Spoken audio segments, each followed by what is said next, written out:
Hello, you are on the channel The Truths of Life. There is a story in the Bible about a man who came closer to absolute power than any other king of his day. He conquered nations. He built a gigantic empire.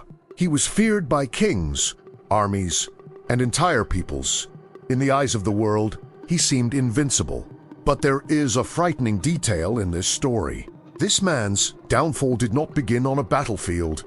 It did not come at the hands of an enemy. It didn't happen for lack of wealth, soldiers, or power.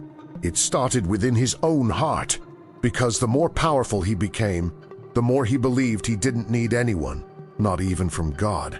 But God saw something that no one else could see, and before it was too late, he sent a warning, then another, and one more. But the king ignored all of them, until one day, a voice from heaven pronounced a sentence that would change his life forever. The most powerful man on earth would lose everything: your kingdom, your honor, your sanity. And what happened next was so shocking that it remained recorded in the Bible for thousands of years. This is the story of Nebuchadnezzar, the king who went mad after defying God. Before we continue, I have a quick request for you. If you like biblical stories told in a deep, mysterious, and cinematic way, subscribe now to the channel The Truth of Life. We're moving towards our goal of 100 subscribers. And every subscription makes a huge difference so that this content continues to reach more people. Now tell me in the comments, do you believe that pride can destroy even the most powerful person in the world? Because the story you're about to hear proves just that. Nebuchadnezzar was not born as the most powerful man in the world. Like many kings before him, he had to earn his place through battles, strategy, and ambition. But there was something different about him. While other rulers dreamed of protecting their territories, Nebuchadnezzar dreamed of building an empire that would dominate everything around him. And for a while, it seemed that nothing could stop him. Under his command, the army of Babylon advanced on entire nations. Fortified cities fell. Powerful kingdoms were defeated. Peoples who once considered themselves invincible began to live under his authority. With each victory, his name spread even more. Kings feared him. Soldiers admired him. Enemies trembled when they heard that the Babylonian army was approaching. But his conquests were not limited to the battlefields. Nebuchadnezzar wanted the world to remember him not only as a conqueror, but as the greatest king who ever lived. It was then that Babylon began to transform. Under his rule, the city became one of the wonders of the ancient world. Its gigantic walls impressed any visitor. Their palaces displayed unimaginable riches. Magnificent gardens were built to demonstrate the power and grandeur of the empire.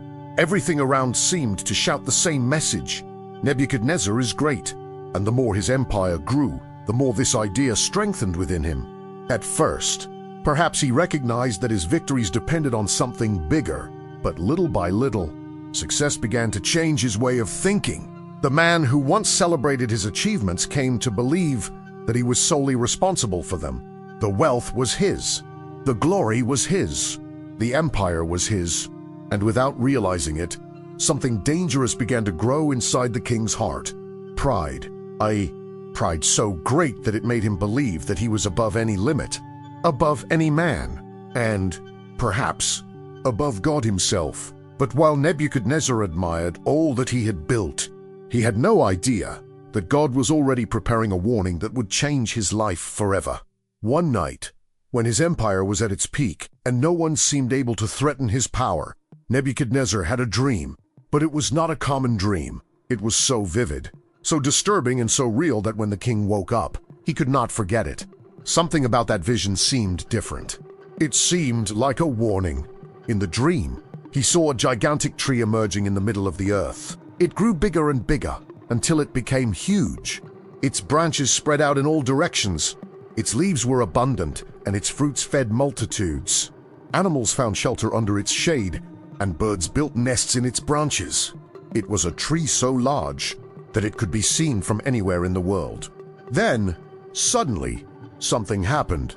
A figure descended from the sky, a holy messenger, and with a powerful voice, he ordered, "Cut down the tree, cut off your branches, tear off your leaves, spread your fruits, In a few moments, that majestic tree was destroyed. But there was a strange detail. The trunk should not be torn out completely.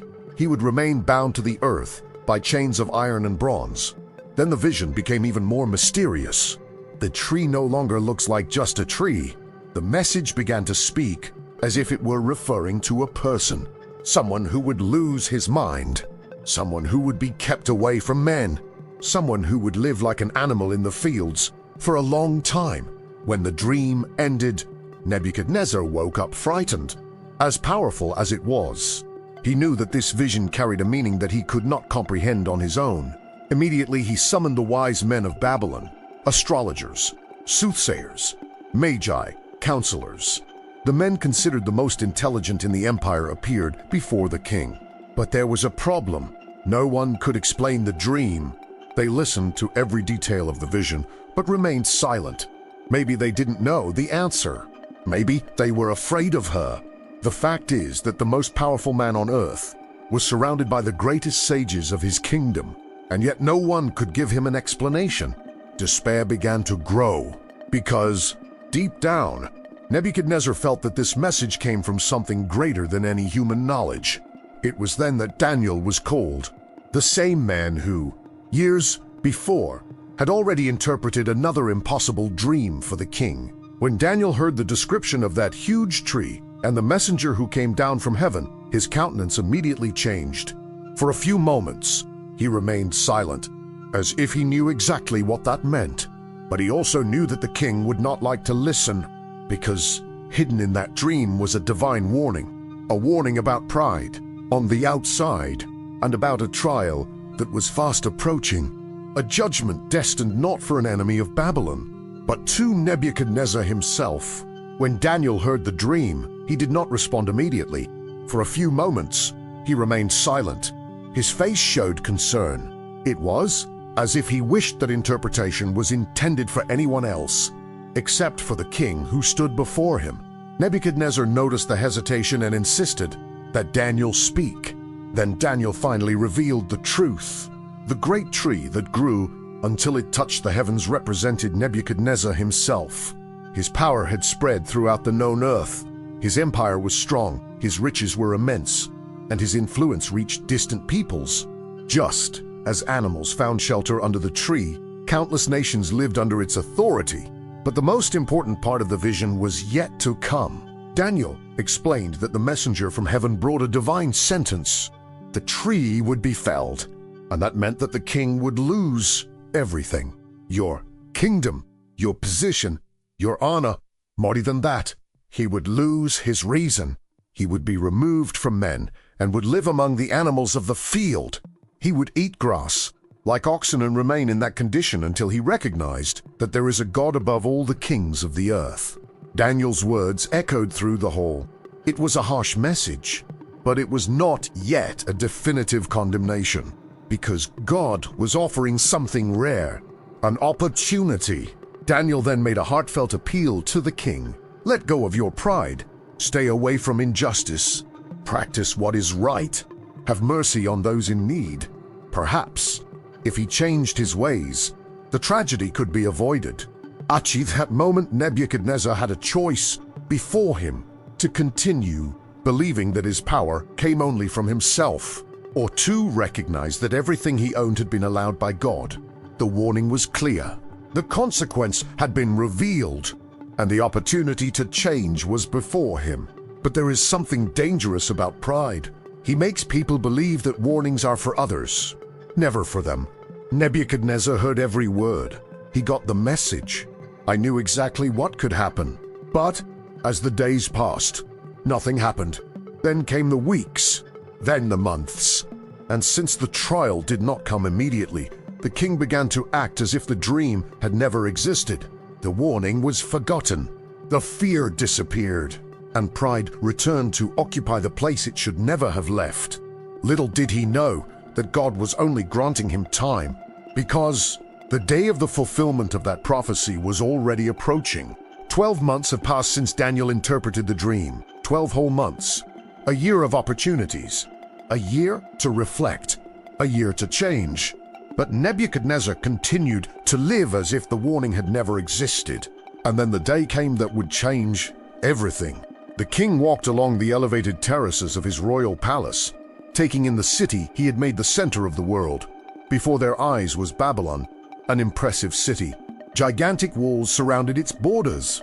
Lavish palaces shone in the sun. Majestic temples rose in all directions.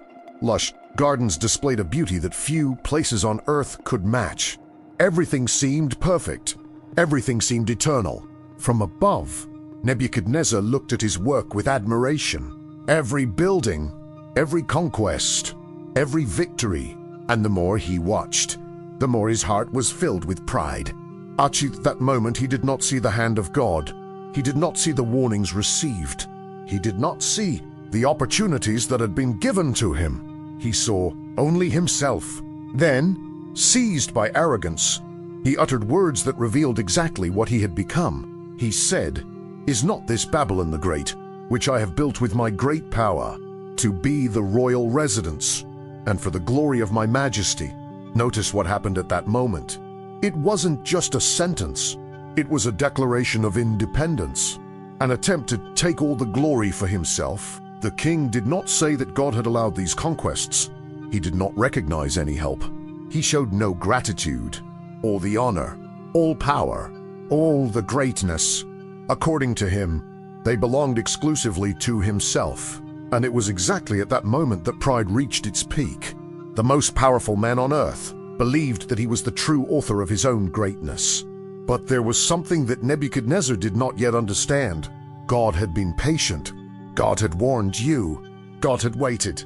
But now, in the face of that declaration, the prophecy was about to be fulfilled. And the scary thing is that God's answer would come immediately, before the king's words had even completely left his lips. The words were still coming out of Nebuchadnezzar's mouth when something extraordinary happened. Before he could finish admiring his own greatness, a voice came from heaven. It was not the voice of an advisor. It was not the voice of a soldier. It was not the voice of any man. It was a voice loaded with authority, a voice impossible to ignore. And she declared, "King Nebuchadnezzar, your kingdom has been taken away from you." Imagine the silence of that moment.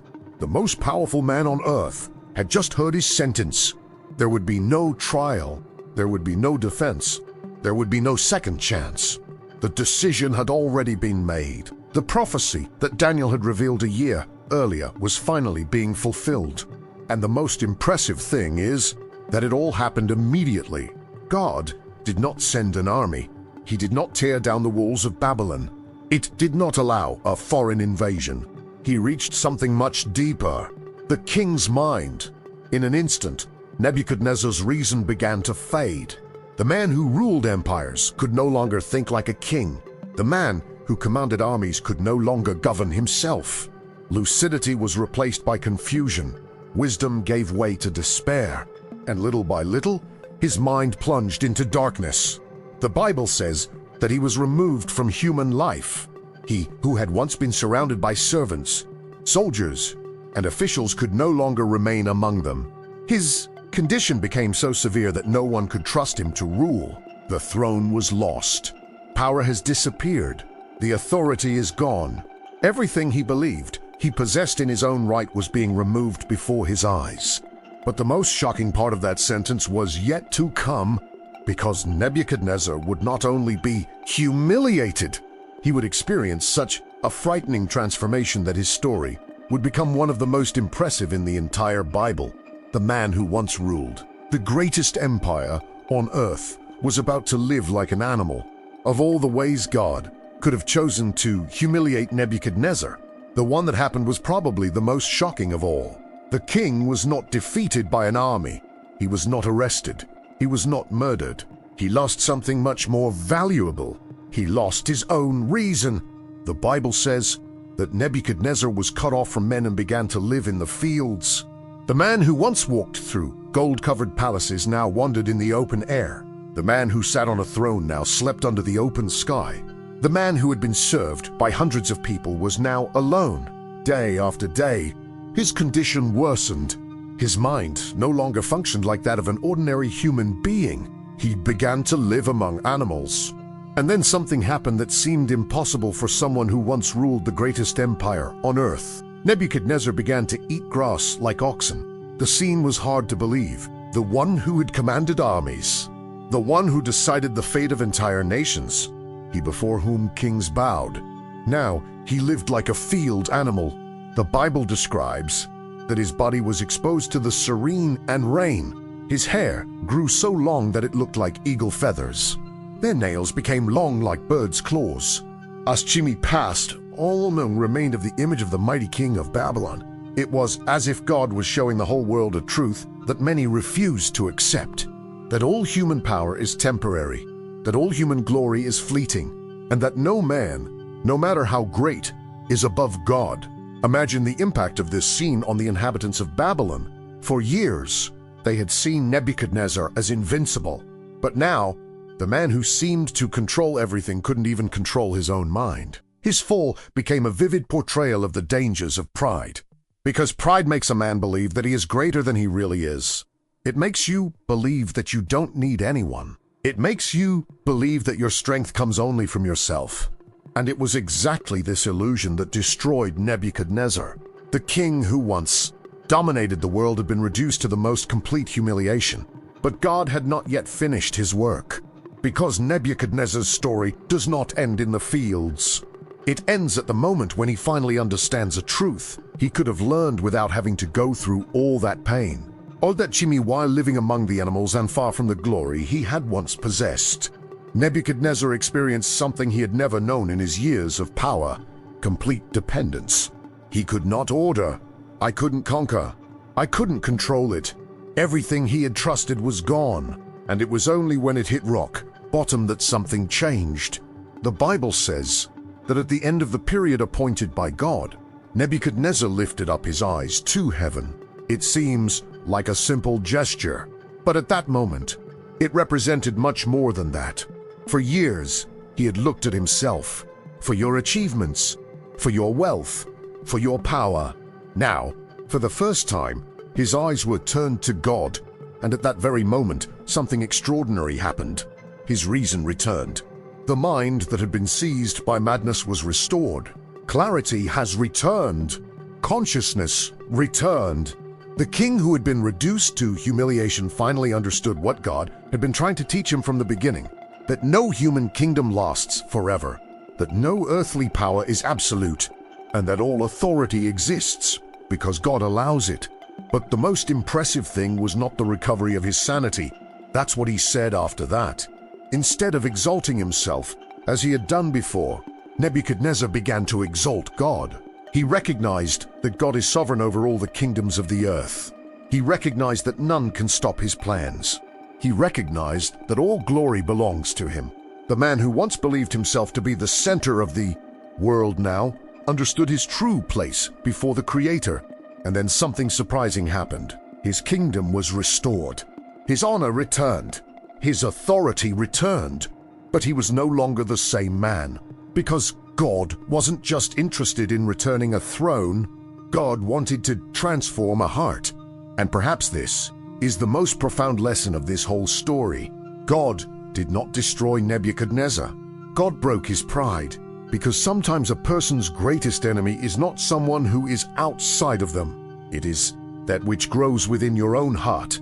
Pride has the power to blind, to make someone believe that they don't need God, to make someone rely only on their own strength. But Nebuchadnezzar's story reminds us that no matter how high one gets, he will never be above the one who rules over all things. The most powerful king on earth had to lose everything to understand this truth. And perhaps the question that this story leaves for us is, are we acknowledging God while we still have the opportunity? Or are we waiting for life to teach us the hard way? If this message spoke to you, leave your like, subscribe to the Truths of Life channel, and share this video with someone who needs to hear this powerful lesson about humility, pride, and dependence on God. And remember, no man is greater than God, but every man can be transformed by him. Thanks for watching.